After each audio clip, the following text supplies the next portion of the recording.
Welcome to the world of numerology. സ്വാഗതം. ഇന്ന് ഞാൻ പറയാൻ പോകുന്നത് മാസ്റ്റർ നമ്പർ 33. അപ്പോൾ മാസ്റ്റർ നമ്പർ 33 എന്ന് പറഞ്ഞാൽ ആരും ജനിക്കാൻ പോകുന്നില്ല 33-ൽ അല്ലേ? അപ്പോൾ അതെങ്ങനെയാണ് വരുന്നത്?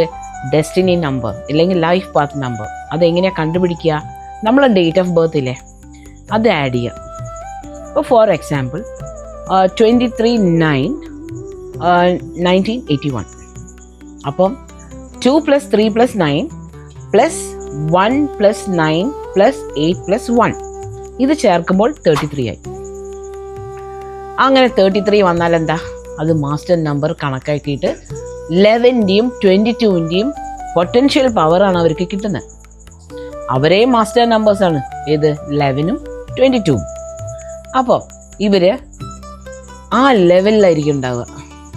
അവരെ കമ്പാഷൻ, എല്ലാ ഗുണവും ഈ രണ്ട് മാസ്റ്റർ നമ്പേഴ്സിനെയും കൂടി ചേർത്തിട്ടാണ് ഇവർക്ക് കിട്ടാൻ പോകുന്നത്. അപ്പോൾ ഇവരെ ഹാർട്ട് വർക്കിൽ കൂടിയും പിന്നെ അവരെ കഥ എഴുതുന്ന സ്റ്റൈലും എല്ലാം ഹ്യൂമാനിറ്റേറിയൻ കോസിന് വേണ്ടിയിട്ടാണ് അവർ ചെയ്യുക.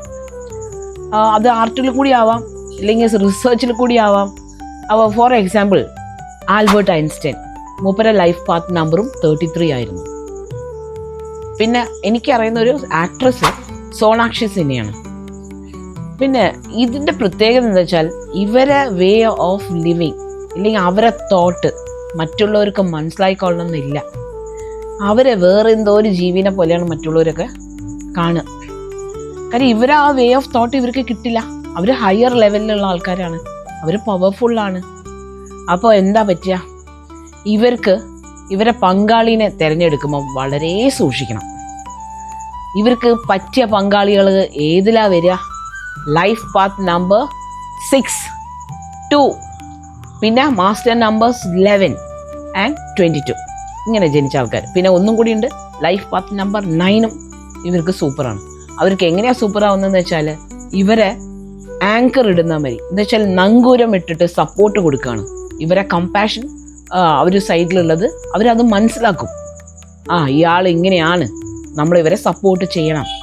ആ ഒരു ആറ്റിറ്റ്യൂഡ് ഉള്ള ആൾക്കാർ മാത്രമേ ഈ നമ്പേഴ്സിനെ കല്യാണം കഴിക്കാവൂ, ഇല്ലെങ്കിൽ റിലേഷൻഷിപ്പ് വെക്കാവൂ. അങ്ങനെ വരുമ്പോൾ അവരുടെ ലൈഫ് ഇസ് ബ്യൂട്ടിഫുൾ.